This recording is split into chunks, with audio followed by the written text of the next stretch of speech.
Mae Ellsworth had not cried since the day they buried her husband, and she was not about to start crying now, not even as she led the last good horse she owned toward the trading post at the edge of Caldwell, Kansas, on a pale and frostbitten morning in October of 1882. The horse was a sorrel mare named Clover, and she was worth more than everything else Mae Ellsworth owned put together. Clover had a deep chest and a clean stride, and eyes the color of warm amber, and she had carried Mae's husband Daniel across 3 counties in the years before the fever took him. That fever had swept through their small homestead like a cruel and indifferent wind in the summer of 1881, and it had taken Daniel in 4 days, leaving me with a daughter named Lily who was 7 years old, a son named Thomas who was 9, 200 acres of dry Kansas land, a house with a leaking roof, and 1 sorrel mare. She had made the hard calculations all through the long September nights, sitting at the kitchen table with a tallow candle burning low, and the ledger Daniel had kept spread open before her. The numbers did not lie. The harvest had been poor. The well had gone shallow in August and would need to be dug deeper before winter set in hard. The roof over the south end of the house let in the rain, and the first real blizzard would turn that bedroom into a catastrophe. She needed lumber, she needed a man with a digger's skill, and she needed the store of flour and salt pork and dried beans that would carry 3 people through a Kansas winter. She needed money, and the only thing she had left to sell was Clover. She had held off as long as she could. She had tried selling eggs and 2 of Daniel's old rifles, and the eggs had bought her enough to keep the children fed through September. But one of the rifles had gone for almost nothing because half the men in Caldwell owned a Winchester already, and the other rifle had a warped barrel that the buyer at the general store had spotted immediately. She had thought about taking in laundry, and she had taken in laundry, but 3 families' laundry over 4 weeks had earned her barely enough to replace the coffee and the lamp oil she had run out of. There was no more time. October in Kansas was not a kind month for delay. She left Thomas and Lily with old Mrs. Crane, who lived half a mile up the road, and who had taken a grandmotherly interest in the Ellsworth children since Daniel passed.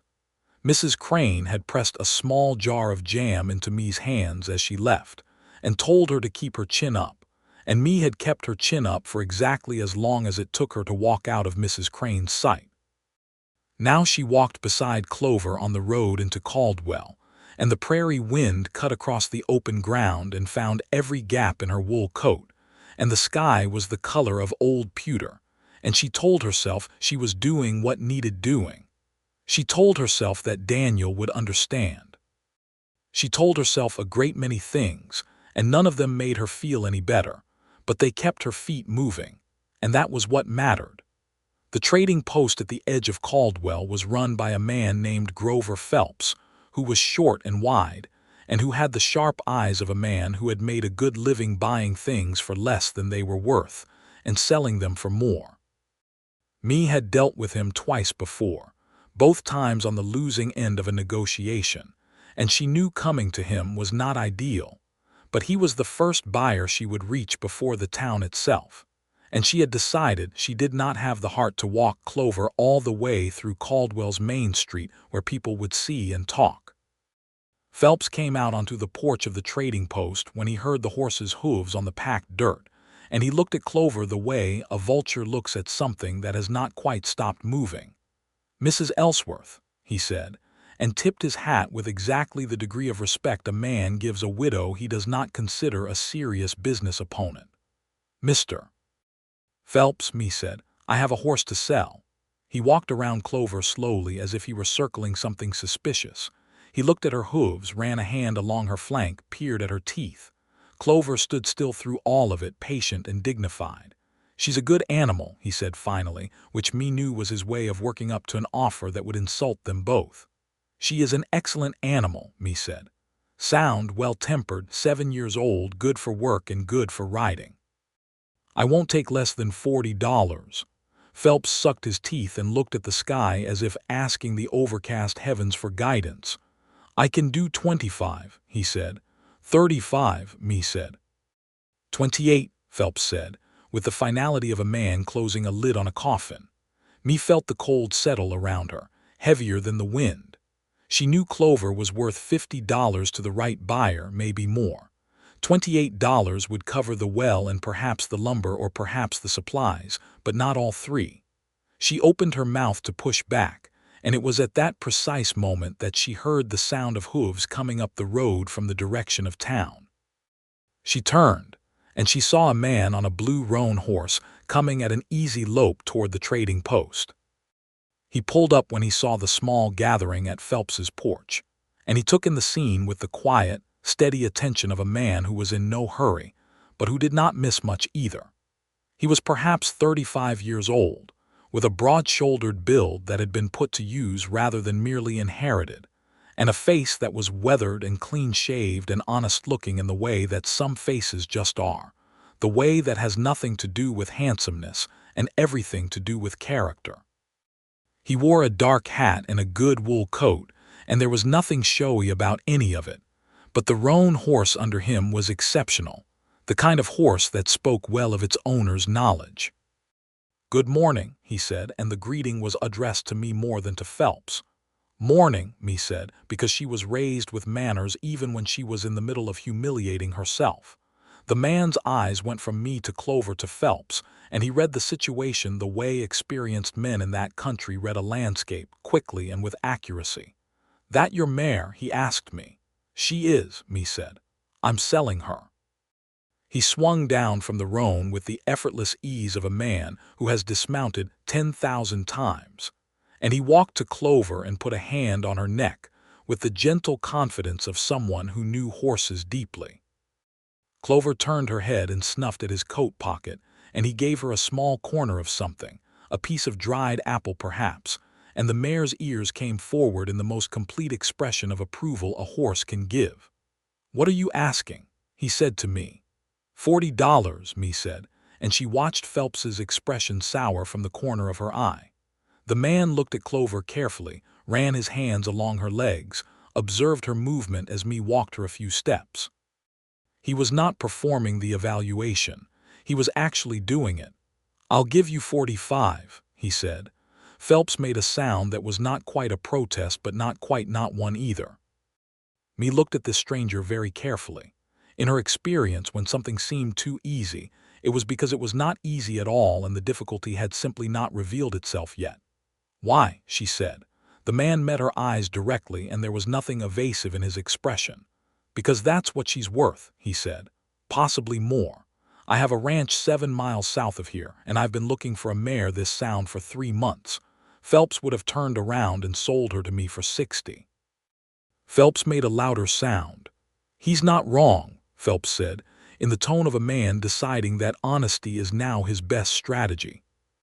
$45, the man said again, and he reached into his coat and produced a leather purse that he opened without theatrics and counted out the coins and bills into me's cold hand. And she stood there in the flat October light counting $45 and feeling something complicated stir in her chest alongside the relief. "Thank you," she said, and she meant it, and she looked at Clover one last time, and Clover looked back at her with those amber eyes, and me turned away before she lost the battle with herself. "What's your name?" the man said, not in a prying way, in the way of someone who wants to be able to address a person properly. "Mae Ellsworth," she said. "I'm on the Ellsworth homestead, 2 miles east on the Henderson Road." "Charles Ashford," the man said, and he touched the brim of his hat with 2 fingers. She walked back toward town with $45 in her coat pocket and the October wind at her back and the sound of Clover's hooves fading behind her, and she did not look back, because looking back would not have done her any good. She spent the morning in Caldwell with a thoroughness born of the understanding that she would not be back in town for weeks, and every penny had to count for something. She found Haverson the well digger and negotiated hard, and got him to agree to come out and deepen her well for $12, which was 2 less than his usual rate, and which she achieved by pointing out, without any particular drama, that she was a widow with 2 children and a shallow well before winter, and Haverson was a decent man who had children of his own. She bought flour, salt pork, dried beans, coffee, and a 50-pound sack of cornmeal at the general store, and she paid for the delivery by wagon because she had no horse to carry it, and that cost her another $1.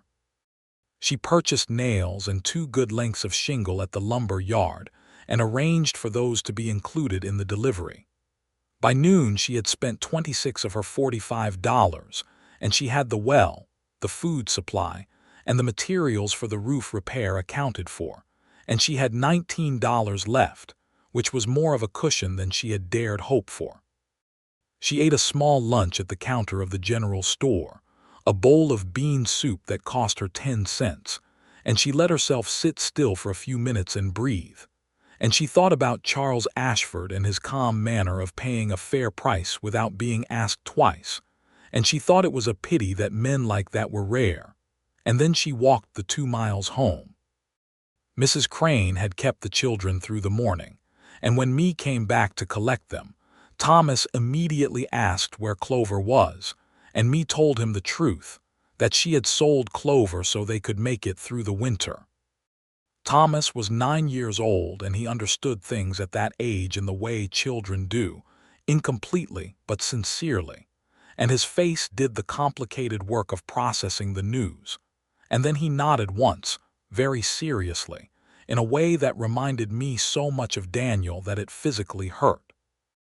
Lily, who was 7 and who had inherited Daniel's temperament along with his brown eyes, said that Clover would be all right because Clover was a good horse and good horses always found their way to good people, and Mae pulled her daughter into a fierce brief embrace and said that she was absolutely right. The afternoon passed in the practical business of a homestead that needed constant attention. Mae split wood for an hour, which was a task Daniel had done and which she had taken over without ceremony, because the alternative was cold, and cold was worse than aching shoulders. She checked the water barrel, which was getting low. She mended a tear in Thomas's jacket. She began to make a calculation about the 19 remaining dollars and what they might cover before spring. It was at that point in the last of the afternoon light when she heard hooves on the road. She came to the front door and looked out, and she saw Charles Ashford coming up the path to her house with Clover on a lead rope behind him, and the sorrel mare was carrying 2 saddlebags that appeared to be full of something, and there was a man riding alongside Ashford whom Mae did not recognize, a young hand by the look of him, perhaps 20 years old, who rode with the comfortable posture of someone who had grown up in the saddle. Mae stepped off the porch and stood in the yard with her hands at her sides and looked at this tableau with the cautious attention of a woman who has learned that unexpected arrivals are not always good news. Charles Ashford pulled up a few yards from her and touched his hat, and Clover immediately swung her head toward me and made a low, nickering sound of recognition. "Mrs. Ellsworth," Charles said. "Mr. Ashford," Mae said. "That is my horse you have there." "She was your horse," he said, and his voice was careful and gentle in the way of a man trying very hard to handle a delicate matter without breaking anything. "I bought her this morning. I've brought her back." Mae stared at him. The October wind moved through the prairie grass and stirred the hem of her dress and said nothing useful. "I don't understand," Mae said. Charles swung down and let his hand rest on Clover's neck in the easy way he had. "I took her back to the ranch," he said, "and I put her in the paddock and I went inside and I had my coffee and I sat down with my foreman and I kept thinking about the way you turned and walked away from her. And I knew," he paused, "I knew that horse was not meant to leave you." Mae's jaw tightened. She was not a woman who accepted charity easily, and this felt dangerously close to charity. And she had $45 of his money in her coat pocket, and she had already spent 26 of it. "Mr. Ashford," she said, and there was a measured quality to her voice, "I appreciate the sentiment, but I cannot afford to take her back. I needed that $45. "I know you did," Charles said. "That's why I've brought it back differently." He unstrapped the saddlebags from Clover's back and set them on the ground between them. "I'd like to propose a trade. Not charity, a trade." Mae looked at the saddlebags. My ranch needs a supply of good butter and preserves and salted meat over the winter, Charles said. I have 6 men on the payroll and a cook who is better with cattle than with a kitchen. I pay the mercantile in town 20 cents a pound for butter, and it is never as good as what a proper homestead woman makes. I am proposing to purchase those supplies from you over the course of the winter at fair market prices, and the sum total of what I'm offering to purchase amounts, by my calculation, to roughly $45 over the 5 months between now and March. Me looked at him for a long moment without speaking. That's a contract, she said. Yes, he said. You're buying Clover back and giving her to me in exchange for a contract to supply your ranch with food goods. No, he said. I'm giving you Clover back because the horse belongs with you, and I'm offering to buy your supplies because I genuinely need them, and your homestead is close enough to make the arrangement practical. Those are 2 separate things.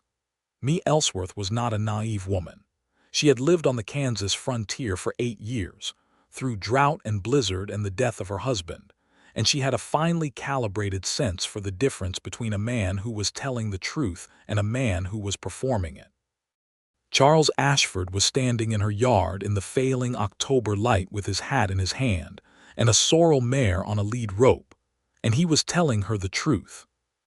The young hand who had ridden with him was looking carefully at the middle distance, with the professional discretion of someone who has been instructed to pay no attention to whatever happened next. Open the saddlebags, Charles said. Me crouched and opened the nearest one. It contained a bottle of good whiskey, a paper-wrapped parcel of coffee, 2 pounds of sugar, a woolen blanket, and a small carved wooden horse. The blanket is for the children, Charles said. The carved horse is for whichever child misses Clover most. The coffee and sugar are because I didn't know what else to bring, and those seemed useful. The whiskey is for you, for tonight, because I imagine you could use it. Me looked at the carved wooden horse in her hand, which had been shaped with real skill, the curve of the neck and the flare of the nostril captured in the cedar with a delicacy that suggested someone had made it with patience and care, and she felt something give way in her chest, not dramatically, not in a way that showed on her face, but structurally, the way ice gives way in a river in the first days of March, slowly and then inevitably. Who made this? She said. I did, Charles said simply. I carve when it's quiet. I have a lot of quiet evenings. Me stood up. She looked at him. He met her look with steady, undefensive attention. Mr. Ashford, she said, I don't know quite what to make of you. You don't have to make anything of me tonight, he said. The contract offer stands. If you want to think on it, I'll come back in a day or 2. If you'd rather not deal with me at all, I'll understand that too, and I'll just leave the horse. How would you account for the $45? Me said. I would consider it a poor business decision and move on, Charles said, and the corner of his mouth turned up very slightly, and it was not a smirk but something more honest than that. A man acknowledging the absurdity of his own behavior with a certain good humor. Me looked at Clover, who was watching her with those amber eyes and switching her tail with patient expectation. Come in, me said. I'll make coffee. Thomas appeared in the doorway behind her at that moment, drawn by the sound of voices, and his eyes went to Clover with the expression of someone being offered a second chance they had not expected, wide and careful and almost afraid to believe it. Is that Clover? Thomas said. It is, me said. Go put her in the paddock. Thomas was off the porch and running before she finished the sentence, and Lily appeared behind him and followed at a more considered pace, the way small girls do when they want to appear calm and are failing at it. Charles Ashford watched them with an expression that me could not entirely read, something warm and a little unguarded, and she filed it away. She brought Charles and his young hand, whose name turned out to be Pete, and who was 17 and very polite, into the kitchen, and she made coffee on the iron stove and set out 2 cups and took out the butter and a heel of bread, because those were the hospitable things to do, and Mae Ellsworth had not stopped being hospitable just because her husband was dead. Pete drank his coffee and ate his bread with the speed of a young man who burns fuel quickly, and then asked if he might wait outside with the horses, and me said yes. And then it was just her and Charles Ashford at the kitchen table, with the coffee steaming between them and the October wind outside, and the sounds of the children with the horse drifting through the thin walls. "Tell me about the arrangement you're proposing," Mae said, and she got out Daniel's ledger and a pencil, because if this was going to be a business matter, she was going to treat it like a business matter. Charles told her. He laid it out clearly and fairly. He needed butter twice a month delivered to his ranch. He needed preserves and dried goods on a monthly basis. And when Mae mentioned that she had been considering making candles to sell, he said he would take a standing order of candles as well, and named a price that was better than what Phelps charged at the trading post. He told her what his cook could prepare and what he couldn't, and he explained that his bunkhouse of 6 men went through provisions at a rate that a man cooking alone could not adequately supply, and Mae wrote numbers in the ledger and checked his arithmetic and found it sound, and by the time the coffee was finished they had agreed on terms. "You should have a lawyer write it up," Charles said. "I can write a contract myself," Mae said. "I don't doubt it," he said. She wrote it up on 2 sheets of paper while he sat across the table from her, and she was aware of him in the peripheral way one becomes aware of a presence that has some specific gravity to it, and she pushed that awareness aside and wrote the contract with care and precision, because precision was what the situation required.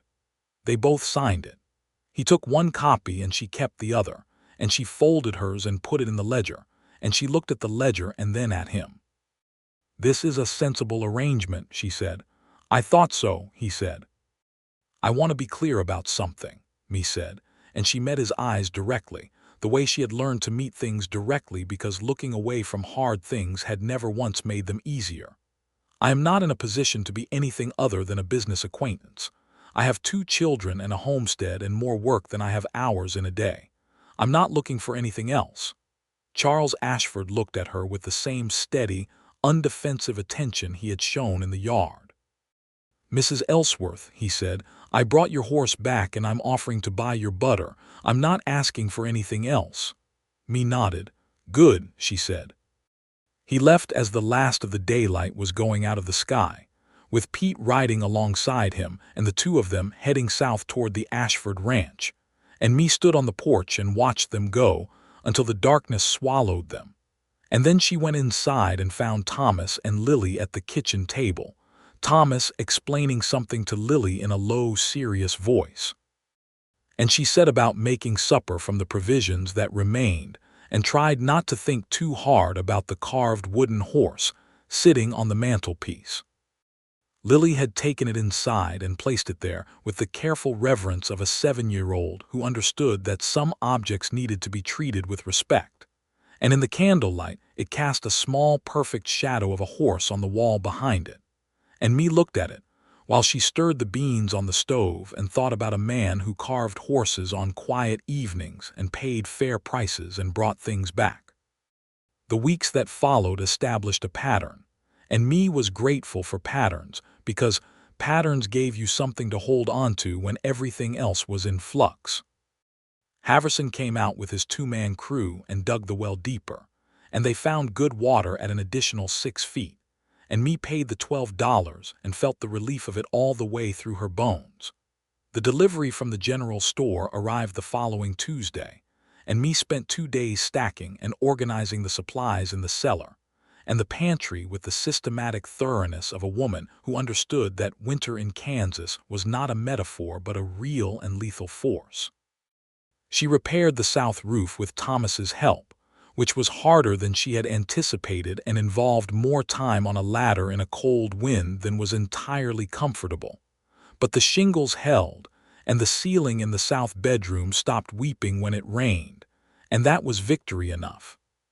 She began making butter in earnest, setting aside the cream from the 2 remaining cows with careful discipline, and she pulled out the preserving jars from the summer's work, the strawberry jam and the plum preserves and the pickled green tomatoes and the apple butter, and she began to organize what she could spare and what she needed to keep.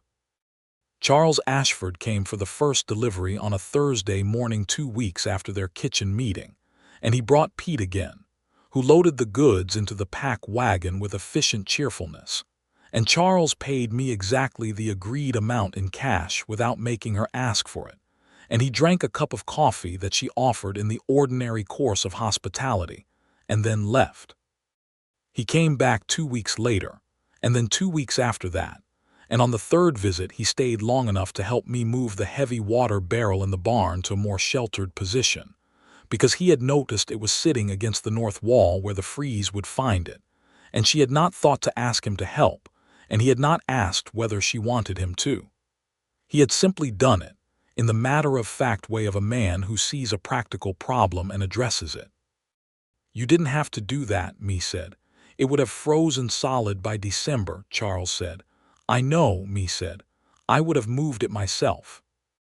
"I know you would have," he said, and there was no condescension in it, just an acknowledgement, and she felt the strange, comfortable quality of being believed. In November, the first real cold came, and with it came the quieter rhythm of winter on the prairie, the long evenings and the early dark, and the particular silence that settles over the land when the wind drops and the snow lies still.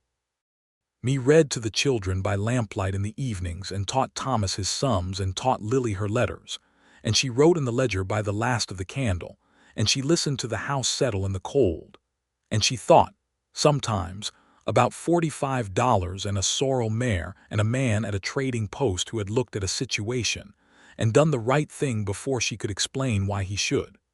She did not think about him in a soft or romantic way, she told herself. She thought about him the way you think about anything that is interesting and a little confusing, with the same quality of attention you give a weather pattern that does not behave the way you expect. He arrived on the last Tuesday in November with the snow beginning to fall, and this time he came alone without Pete, and he had a box strapped to the back of his saddle that was not part of any arrangement they had made. "What's that?" Mae said, standing in the doorway with the flour still on her hands from the biscuits she had been making. "Thanksgiving in 4 days, Charles said. "I thought you might need a turkey." He unstrapped the box, and inside it was a plucked and dressed turkey that would feed 5 people easily. "My cook killed 3 for the ranch. I thought you might want one." Mae stared at the turkey for a moment. "Thanksgiving was tomorrow," she said. "No," Charles said. "It's Sunday." "Mr. Ashford," Mae said. "Thanksgiving is Saturday. I have it written in the calendar." There was a moment of mutual reassessment. "I may have miscounted the weeks," Charles said, and he said it with such complete, undefended honesty that Mae laughed before she could stop herself, and it was the first real laugh that had come out of her in a long time, a genuine laughing laugh rather than the polite social kind, and it surprised her enough that she put her hand over her mouth. Charles was smiling. It was a full smile this time, not the corner of the mouth kind, and it changed his face in a significant way. "Come in," Mae said. "You've ridden 7 miles in the cold. Have coffee." She made the coffee and they sat at the kitchen table again, and this time the children were home and not outside, and Lily climbed onto the chair across from Charles Ashford and regarded him with the frank evaluating stare that 7-year-olds deploy without any awareness that it might be rude. "You brought back our horse," Lily said. "I did," Charles said. "Why?" Lily said. "Because she belonged here," Charles said. Lily considered this. "Mama cried when she left," she said. "Lily," Mae said quietly. "I didn't see it," Lily said, correcting herself with technical precision, "but Thomas heard her in the night." Thomas, who was reading at the other end of the table, looked up with the expression of a boy who very much wished he had not been mentioned. Charles looked at me with a careful expression that was not pitying. "I'm glad you have her back," he said. "Thank you for bringing her," Mae said, and she meant it in the plain way and also, just below that, in a deeper way that she was not going to examine too closely at a kitchen table with her children present. They talked over coffee with an ease that surprised me a little, the way the second cup of coffee of a good morning surprises you by tasting as good as the first. Charles talked about his ranch, which he had built from 120 acres 8 years ago to what was now nearly 500, with a small herd of cattle, and the horses he had been slowly developing a reputation for breeding and training. He had come to Kansas from Missouri, following the cattle trade, and had ended up staying because the land was good if you worked it right. He lived alone in the ranch house, with Pete and two older hands in the bunkhouse, and a rotating third hand when the work needed it. Mae told him about the homestead, how she and Daniel had filed on the land in 1874 and built the house themselves over 3 summers. The first summer just a one-room cabin that they had called home with the specific optimism of young married people. The second summer adding the kitchen. The third summer finally putting in the south bedroom where the roof had recently been a problem. "You built it yourselves," Charles said. "Daniel was good with timber," Mae said. "He taught me the basics because I insisted on learning. And the farming. I do what needs doing," Mae said, which was her way of answering a question about competence without either bragging or underselling herself. "How much land are you working?" he said. "About 80 acres under cultivation," she said. "The rest I've left in grass for the cows. I've been thinking about expanding the kitchen garden, and I've been thinking about bees." "Bees," he said, and he looked interested rather than skeptical, which Mae noted. "If I had hives, I could produce honey and beeswax candles at a quantity that would make a real difference to the income," she said. "I've been reading about it. Daniel's cousin kept bees in Ohio, and he wrote me a letter about the management of them." "I know a man near Medicine Lodge who keeps bees," Charles said. "I could ask him about purchasing a starter colony in the spring." They looked at each other across the table, and they were doing what they were doing, which was two careful, practical people who had been lonely for a while discovering that they could talk to each other, and both of them knew it, and neither of them said so.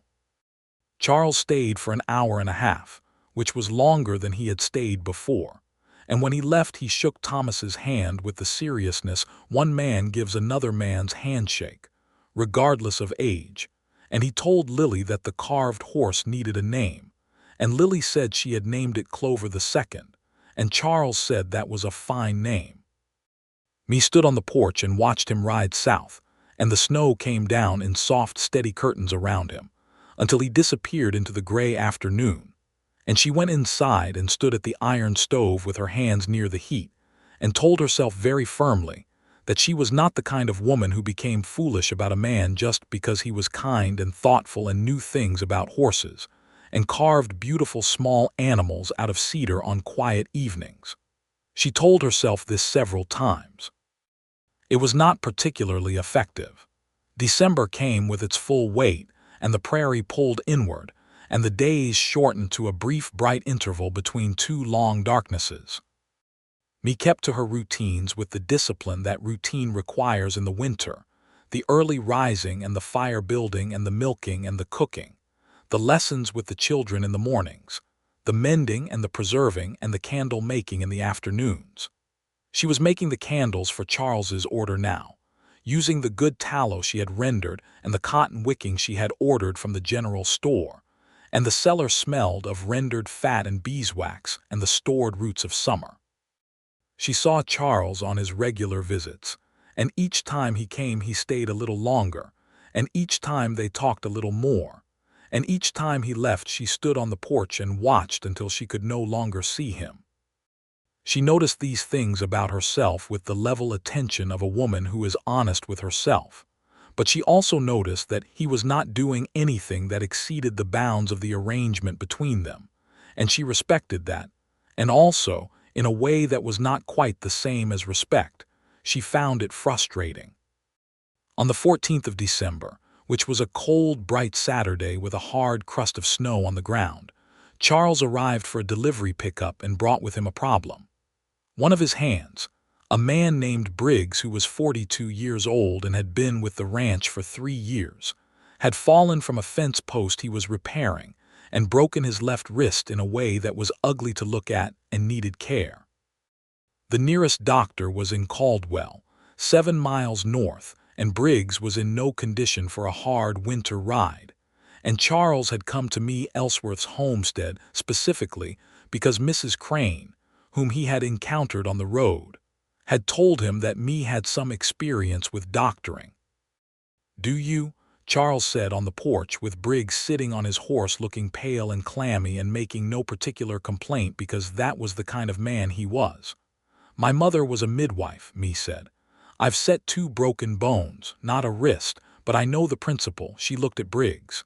"Come inside," she said. "Thomas, go put Mr. Briggs's horse in the paddock." What followed was an hour of precise and difficult work that Mae performed with a steadiness that she maintained by not permitting herself to think about the pain she was causing and focusing entirely on the outcome she was working toward. She set the wrist as cleanly as she could, which drew a single sharp sound from Briggs that he immediately suppressed, and she splinted it with the smoothed boards she kept for such purposes and bandaged it firmly. And she gave him a measure of the whiskey Charles had brought her in October, which Briggs accepted with the particular gratitude of a man who has been trying not to show how much something hurts. Charles sat in the kitchen and made himself useful by heating water and keeping the children occupied while Mae worked, and when she came out of the back room where she had set up Briggs, Charles looked at her with an expression that she recognized as the specific look of a person who has just seen someone do something impressive and is processing the fact of it. "He'll need to be careful with it for 6 weeks, Mae said. "Don't let him use it, and he should see the doctor when the roads are better." "Yes," Charles said, "thank you. He can rest here for a few hours before the ride," Mae said. "It's cold and he's had a shock." Briggs stayed 3 hours, and Thomas brought him a game of checkers and played 2 games with him, which Thomas won with more diplomacy than aggression. And Lily brought him a piece of the bread that Mae had made that morning and sat beside him, and told him at considerable length about a dog she wanted to get, while Briggs listened with the patient attention of a man who has nothing to do but sit still and be entertained. Charles helped Mae in the kitchen during those 3 hours, in the easy, unself-conscious way of 2 people who have gotten past the awkward stage of figuring out how to share a space. He carried wood in without being asked. He washed the dishes from the doctoring without making anything of it. He sat at the table while Mae put the supply order together, and he told her about the horse breeding program he had been developing, which involved a particular bloodline from a stallion he had acquired from a rancher in Texas. And Mae asked intelligent questions about it because she was genuinely curious, and because she had, in her years with Daniel, learned a great deal about horses. When the 3 hours were up and Briggs was steadier and the light was not yet entirely gone from the sky, Charles got him on his horse and turned to Mae on the porch. "I owe you for this," he said. "You don't," Mae said. He said, and it was the first time he had used her name without the misses, and they both noticed it, and the noticing hung in the winter air between them. "Thank you," he said quietly. "You're welcome, Charles," she said, and used his name the same way the first time and felt the small shift of it like a change in the temperature. He nodded, and she could see that he was working out whether to say something else, and then deciding not to, and she was not entirely sure whether she was glad about that or not. He rode south with Briggs, and Mae went inside and stood at the kitchen window and watched the sky go dark over the snow-covered prairie, and she thought about the way he had said her name and the way she had said his, and she thought about what it meant when things like that happened between people, and she thought she probably knew. Christmas on the prairie was a spare and tender thing. Mae cut a cedar branch and set it on the table and put the carved horse beside it, and found some red ribbon from the sewing box. And Thomas strung cranberries from the last of the cranberry stores, and Lily made paper snowflakes with scissors, and the ends of her small fingers red from the cold. Mae made molasses cookies and a pot of soup thick enough to stand a spoon in, and they ate their Christmas dinner together by the lamplight, and Mae told the children the story of their father's first Christmas on the homestead, when the only tree had been a tumbleweeds he had tied together and decorated with strips of flour sacking, and it was a story she had told before and they knew it, but they listened anyway with the particular attention children give to a story that is theirs. She had not expected Charles. She would not have expected him, because Christmas was a family day and they were not family, and she had no claim on his time and no reason to think he would come. But he came in the mid-morning on Christmas Day with Pete, and with a basket that contained a smoked ham of considerable proportions, and 2 oranges, which were so rare and so expensive in that part of Kansas in December that when me saw them she put her hand over her mouth for the second time in the month since she had known him. "Where did you get oranges?" she said. "Caldwell had a new merchant come through last month," Charles said. "He had a crate. I bought a few." Lily had never had an orange. She held it in both hands and smelled it with her eyes closed, and me looked at Charles over the top of Lily's head, and he was looking at Lily with that warm, unguarded expression she had seen before, and me felt the thing in her chest that she had been carefully not examining become something she could no longer pretend was not there. She invited them for Christmas dinner and they stayed, and Pete ate 3 bowls of soup and was grateful, and Charles sat at the head of the table because that was where me indicated the guest should sit and not for any other reason, though it occurred to me afterward that it was the chair Daniel used to sit in, and she had not thought of that until after, which told her something. After dinner the children went to play and Pete went outside to check the horses, and me and Charles sat at the kitchen table with coffee and the last of the molasses cookies, and the lamp burned between them and the snow pressed against the windows. "Are you all right?" Charles said. Not in the perfunctory way that people ask, but in the way that means they want a real answer. Me considered the question with the seriousness it deserved. "I'm better than I was in October," she said. "I'm better than I was last Christmas. I think that's the direction things are supposed to move." "It is," he said. "Are you?" she said. He looked at her. "I'm better than I've been in a while," he said, and he said it steadily and meant it and let it be what it was. In January, the temperature dropped to levels that required everything on the homestead to be managed with rigid attention and no lapses, and me managed it with rigid attention and no lapses. The stock needed more care. The fire needed more feeding. The children needed more watching because children in confined spaces grow restless, and restless children in Kansas winters have been known to make creative decisions about how to occupy themselves, and me needed to channel their creativity in directions that did not involve danger. She gave Thomas the job of learning the geography of the United States by drawing maps from memory, and she gave Lily the task of keeping a daily weather journal, and both of these occupied them productively, and me was privately proud of the fact that Thomas's maps were increasingly accurate and Lily's weather observations were detailed and particular in the way of a mind that notices things.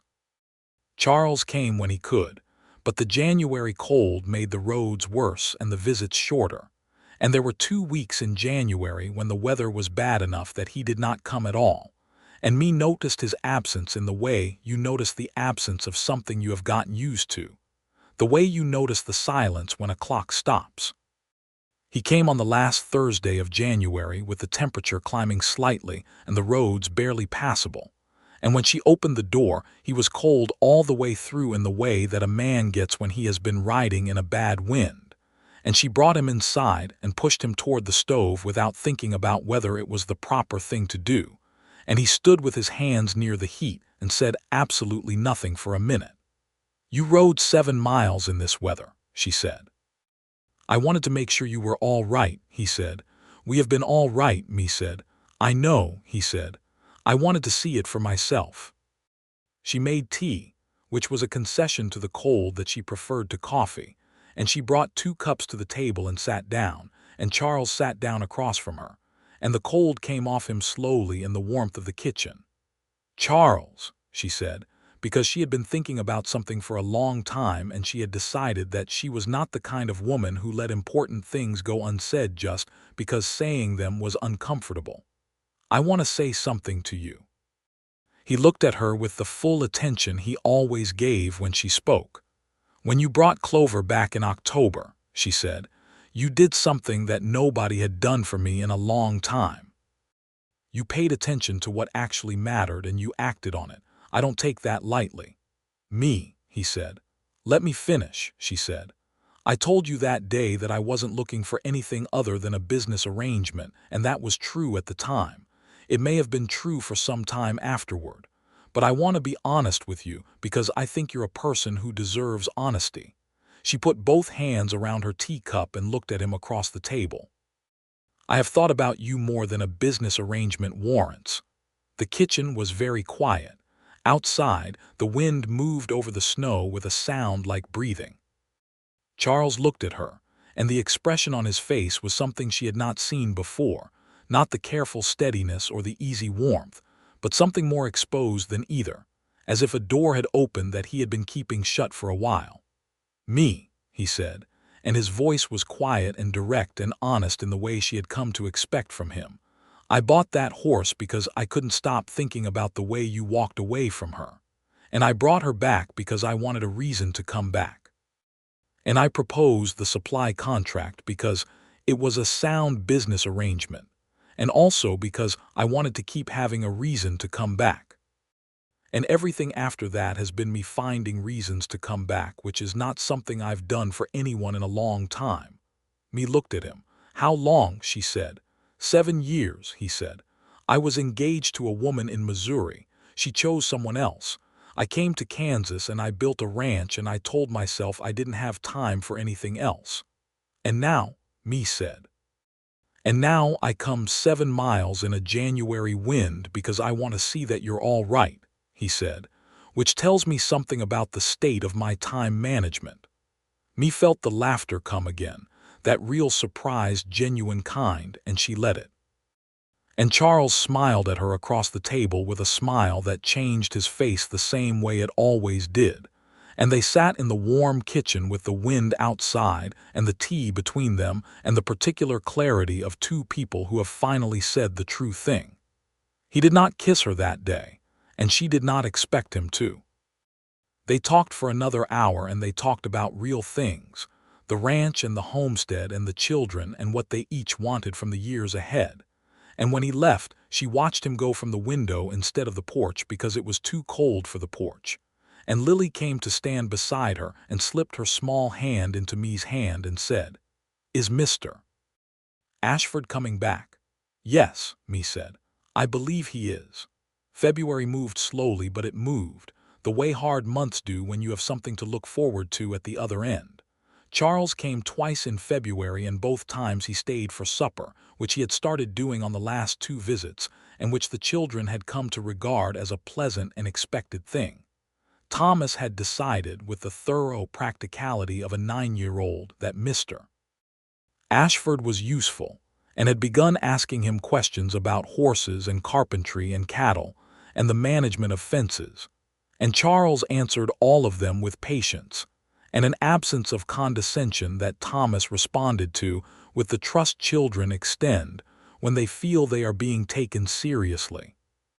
Lily had decided, with the different kind of practicality of a 7-year-old, that Mr. Ashford was nice, and had begun the subtle and systematic work of making herself indispensable to him when he was in the kitchen, which involved a great deal of handing him things and explaining their names and uses.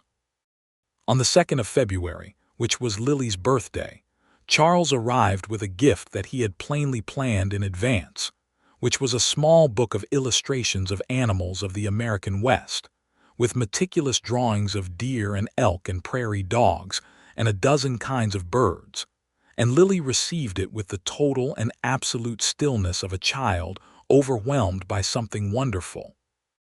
And then she burst into tears, and then immediately recovered and showed every page to Charles as if he had not seen it before, explaining each animal with an authority she had acquired in the previous 30 seconds. Me watched this from the stove and felt something in her open like a door. After the children were in bed that evening, Me and Charles sat at the kitchen table, and the lamp burned between them, and the evening had the specific quality that evenings in late winter sometimes have, the quality of being almost spring without quite being there yet, a thinness in the air, and a particular quality of the silence that suggests the world is about to change. Charles reached across the table and put his hand over hers and left it there, and Mae turned her hand over and laced her fingers through his, and they sat like that for a long time without speaking, and it was not the silence of people who have nothing to say but the silence of people who are saying something without words. "I would like to court you properly," Charles said finally, "with your permission, and at whatever pace you think is right." Mae looked at their joined hands and then at his face. "My pace," she said. "Your pace," he said. "All right," she said. "Then we'll do it my way, which means slowly and with full attention to the practical realities, because I have a homestead and 2 children, and I don't have the luxury of being impractical about important things." "I understand that," he said, "and I want to be clear that this is not a transaction," she said.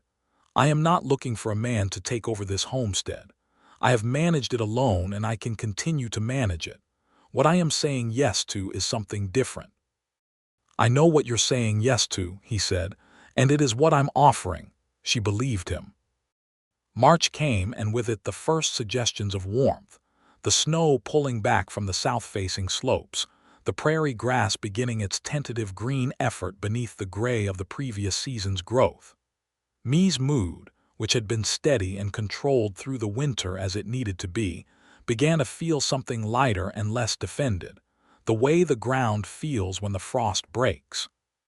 She and Charles began what she had agreed to, which was a courtship by her definition of the word, which was not a performance for other people, but a real and deliberate process of 2 people getting to know each other with the full intention of deciding something important. They rode together on the days when the weather allowed, and she was caught up enough on the homestead work to leave it for an hour, and she rode Clover and he rode the roan, and they talked the way she had found she could talk to him, openly and without the managing of impressions. She learned that he had a quick and slightly dry sense of humor that he deployed rarely but with precision.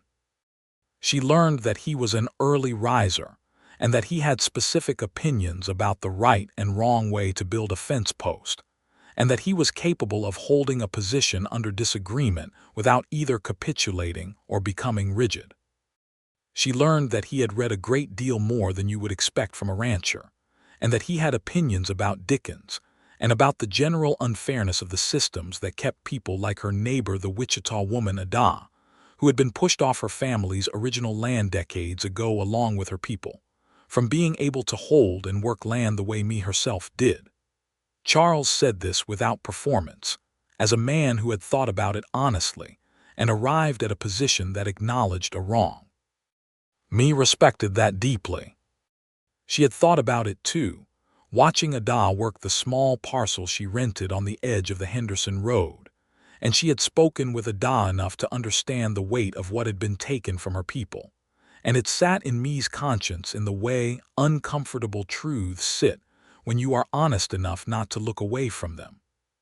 She told Charles about this, and they talked about it on one of their rides without any pretense that they had easy answers, and she thought that a man who could sit with a difficult truth without rushing to resolve it was a man worth knowing. She learned that he wanted children. He said it plainly, in the context of a conversation about what they both wanted, and he said it without placing it as a condition or as a pressure, but simply as a truth about himself, the way you tell someone something real about who you are. "I already have 2, Mae said. "I know," he said. "That's not the same as your own," she said, not to protect them but because she thought he deserved to have the distinction examined. Charles turned his head and looked at her from the back of his roan.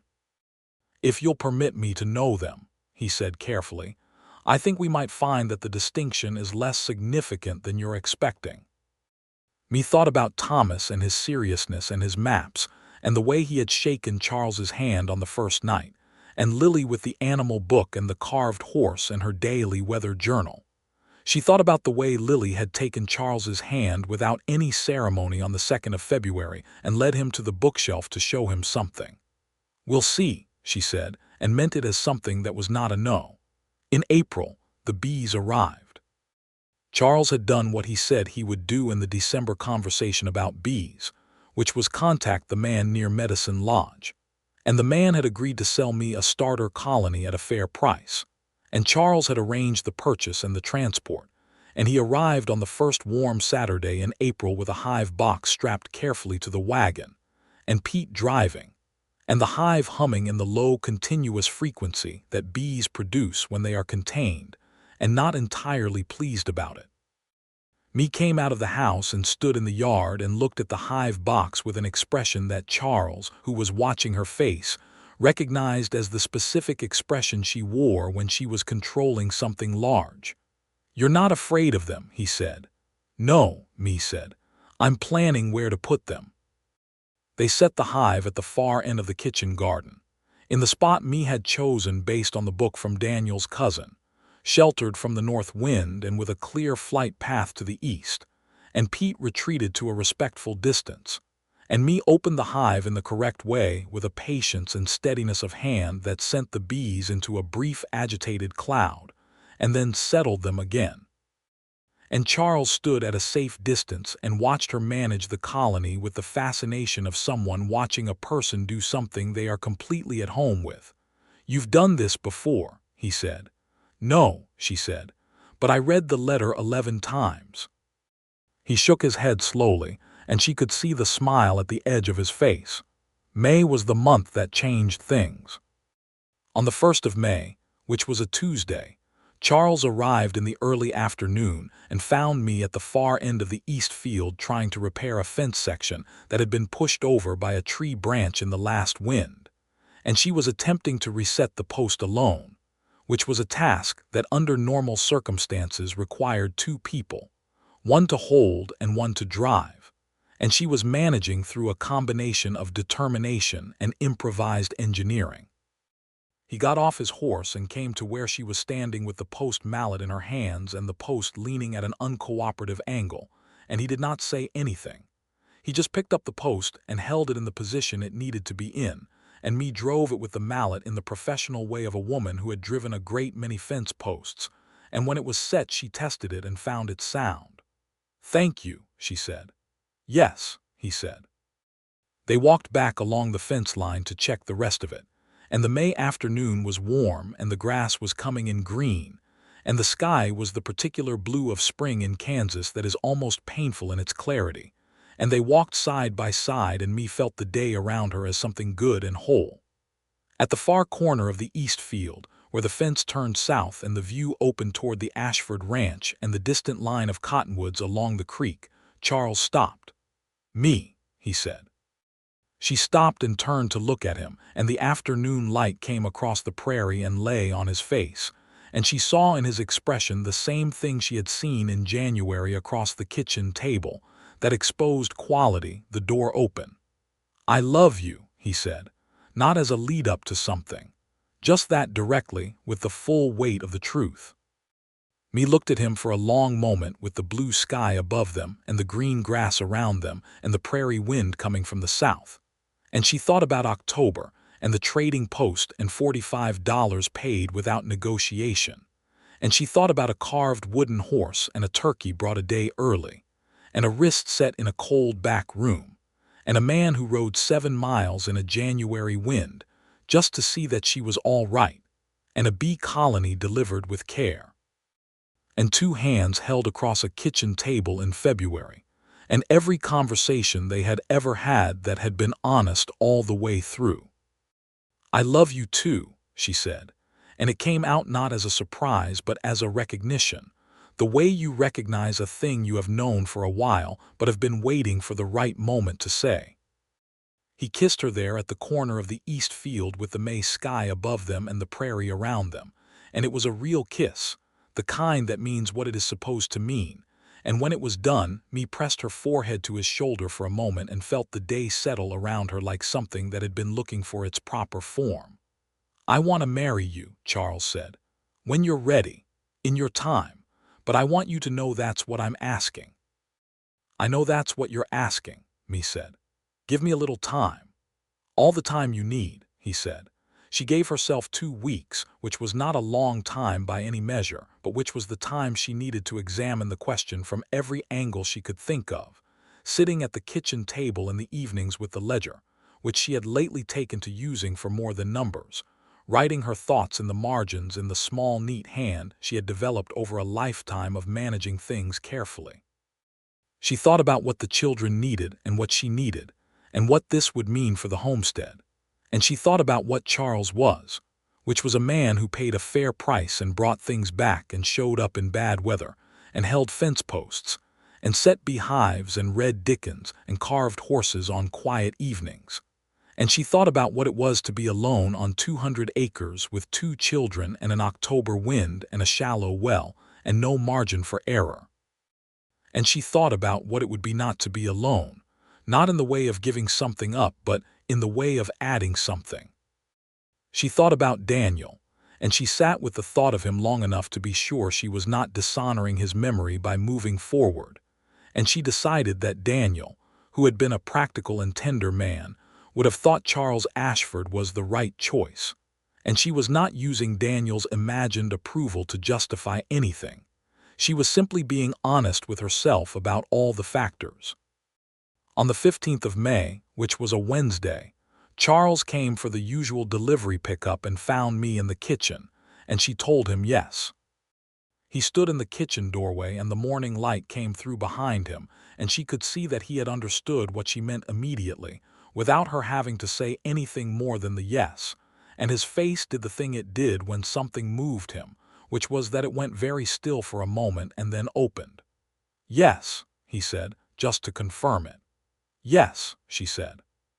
He crossed the kitchen in 3 steps and held her, and she held him, and it was not a polite embrace but a real one, the kind that holds something, and they stood like that for a long moment in the May kitchen while the stove ticked, and the bees worked in the east field, and the children were outside doing something involving a rope that Mae was choosing not to investigate. They were married in Caldwell in June, at the small Methodist church that Mae attended when the weather was good enough for the walk to town, and it was a plain ceremony because neither of them wanted anything elaborate, and the guests were Pete and the other hands from the ranch and Mrs. Crane and old Haverson the well-digger and Ada from down the road, whom Mae had specifically invited because she liked Ada, and because Ada had been kind to the children all winter in small practical ways, bringing over a jar of pine salve when Thomas had a cough and showing Lily how to identify the hawk that had been circling the farm all spring. Thomas stood beside Charles during the ceremony with the serious propriety of a boy who has been given a job he understands is important, and Lily held Mae's small bunch of wild prairie flowers and handed them back at the correct moment with the expression of a child taking a duty very seriously. The Reverend spoke the words, and Mae and Charles spoke theirs, and it was done. They moved into the Ashford ranch 3 weeks later, after a period of negotiation about what to do with the Ellsworth homestead, which they resolved by the practical decision to keep it under cultivation with Pete and one of the other hands managing the field work, which gave me a continued investment in its productivity and gave Charles's operation an expanded land base. And it was a solution that made sense from every angle, which was the kind of solution they both liked. Mae brought Clover and the 2 cows and the bees, because the bees could be moved if it was done correctly, which she did by reading the cousin's letter for the 12th time. She brought the ledger and the iron stove and the carved wooden horse, which Lily carried in her arms the whole way in the wagon, and set on the mantelpiece in the ranch house, in a spot that she had selected with the deliberateness of a person establishing a landmark. The ranch house was larger than the homestead house, and it had been a bachelor's house for 8 years, which meant it was clean and functional and entirely without warmth in the domestic sense. And Mae began to address this not with any drama, but with the same methodical attention she brought to everything. And within 2 weeks the house had curtains and a kitchen garden, and a new arrangement of the furniture that made the sitting room feel like a place where people actually sat and were comfortable. Charles watched this transformation with visible pleasure. He told her she could do whatever she liked with the house, and he meant it completely, and she believed him, and she did whatever she liked. The summer was full and good and busy in the way that summers on a working operation are, and Mae learned the rhythms of the ranch alongside the rhythms she already knew, and Charles learned where she kept things in the kitchen, and how she liked the morning fire and the specific way she wanted to be left alone when she was making candles, which required concentration and quiet. They negotiated the 1,000 small things that two people negotiate when they begin a life together, and they did it without losing patience with each other more than occasionally. And when they did lose patience, they were both honest about it quickly, which was one of the things they had established early and kept. Thomas took to the ranch with the speed of a boy who has been waiting for exactly this kind of environment, and Charles taught him things about horses and fences, and the management of cattle that Thomas absorbed with a concentrated attention that Charles said reminded him of himself at the same age. And Mae watched the two of them in the paddock or at the fence line, and felt something whole and good settle around her family. Lily conducted a thorough evaluation of every animal on the property and assigned them all names and personality assessments, and she began a second weather journal specifically for the ranch, which was different from the one she had kept at the homestead, because the ranch was in a slightly different geography, and the wind came from a different direction. And this was, to Lily, a fascinating development that warranted careful documentation. In the September of 1883, a year after Mae had walked Clover to the trading post in the cold October dawn, she told Charles that she was carrying a child. She told him in the kitchen in the evening with the same directness she applied to everything she considered important. He set down what he was holding and came around the table and took her hands in his and looked at her with an expression that was one of the most undefended things she had ever seen on a human face. "Are you well?" he said. "Perfectly well," she said. "About 5 months, I think." He pressed her hands between his and he said nothing for a moment, and then he said, "Thank you," which was not the expected response but was, in its way, exactly right. Their son was born in February of 1884 in the bedroom of the ranch house with Mrs. Crane attending and Ada sitting with the children in the kitchen, and he came into the world with an emphatic announcement of his presence that could be heard in the bunkhouse, where Pete and the hands had been instructed to wait, and were doing so with varying degrees of patience. They named him Daniel, because Mae had suggested it and Charles had agreed immediately, without any hesitation, and in that immediate agreement, Mae understood something about Charles Ashford that she had suspected and was now certain of, which was that he was a man who honored what deserved to be honored and had no vanity about it. Thomas held Daniel with the careful seriousness of a boy who understands he is holding something precious and fragile and important, and Lily sat beside Thomas and regarded her new brother with the objective scientific interest of a person assessing new data. And then she said that he looked like a turnip, and Mae laughed so hard that she alarmed Mrs. Crane slightly. That spring, the bees prospered. Mae had managed the hive through the winter with the same attention she gave everything else, and in the spring she split the colony and established a second hive. And by summer she had enough honey to supply the ranch and to sell the excess to the Caldwell Mercantile at a price that was better than she had hoped, and she was quietly proud of this in the way she was quietly proud of most things she had worked for. Charles noticed the pride and named it accurately, which was that he told her the bees had been one of the best ideas he had ever seen implemented, and Mae told him that she had read about it in a letter 11 times, and he told her that 12 times would have been sufficient, and she told him that he was wrong about that, and it was the kind of disagreement that was actually a kind of love. The homestead on the Henderson Road continued to produce under Pete's management, and in the summer of 1884 they hired a second hand specifically for the East Field, a young man named Marcus who was 22 and who had come up from Texas with a reference from a rancher Charles trusted. Marcus was hardworking and respectful, and he and Pete managed the homestead fields with a competence that made the investment worthwhile, and Mae continued to oversee the kitchen garden and the preserving operation from the ranch. making the ride over on the days when the work required her specific attention. Ada came to work with me on the preserving in the summers, and she was skilled and exacting, and they worked well together. And in the spring of 1885, me proposed that they formalize the arrangement, that Ada receive a proper wage for her work and a share of the revenue from the homestead's produce, because Ada's contribution was real and substantial and deserved to be recognized as such.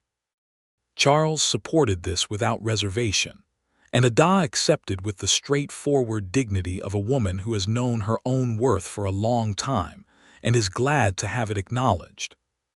Their daughter arrived in the autumn of 1885, a girl they named Clara, who came into the world with the quiet attentiveness of a person who intends to pay close attention to her surroundings from the very beginning, and who, within her first months, demonstrated that this was indeed her approach to existence.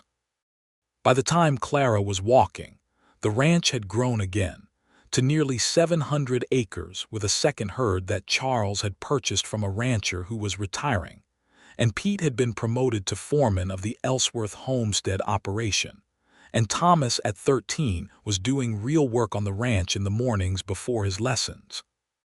And Lily at 11 had filled 6 weather journals and begun a 7th, and was teaching herself botany from a book that Charles had ordered from a bookseller in Kansas City.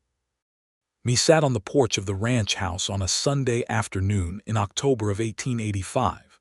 3 years almost exactly from the morning she had walked Clover to the trading post in the cold dawn, and she had Daniel on her hip and Clara in the basket beside her, and the prairie spread out before her in the particular gold and amber of the Kansas autumn. And Charles came out of the house and stood behind her and put his hand on her shoulder, and she reached up and covered his hand with hers. 3 years, she said. Since October, he said. He sat down beside her in the second chair, the one that had been brought from the homestead because it was the right kind of chair for a porch, and he had Daniel on his lap now, who was almost 2 and who regarded the prairie with the interested expression of a boy who is planning things. I was thinking about that morning, me said, walking Clover down the road.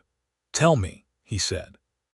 She described it, the cold and the frost and the pewter sky and the particular weight of what she was carrying, and how she had told herself she was doing what needed doing, and how she had kept her feet moving. She described the trading post and Phelps and his sour $28 and the sound of his horse on the road. I thought you were too good to be true, she said, when you paid the fair price. I almost didn't stop, Charles said. Pete was with me and we were on our way into town for supplies. I saw the situation at the trading post and I thought, that's not my business. And then you stopped, me said. And then I stopped, he said, because you were about to let Phelps have a $40 horse for 28, and that seemed like something that shouldn't happen. And brought her back, me said. And brought her back, he said. Which, in retrospect, was the most important decision I've made in my life. Me looked at the prairie and at the gold grass and the wide blue sky and at her husband beside her with their son on his lap, and she thought about how much had come from one October morning at a trading post, from $45 paid without negotiation, and a horse returned by nightfall.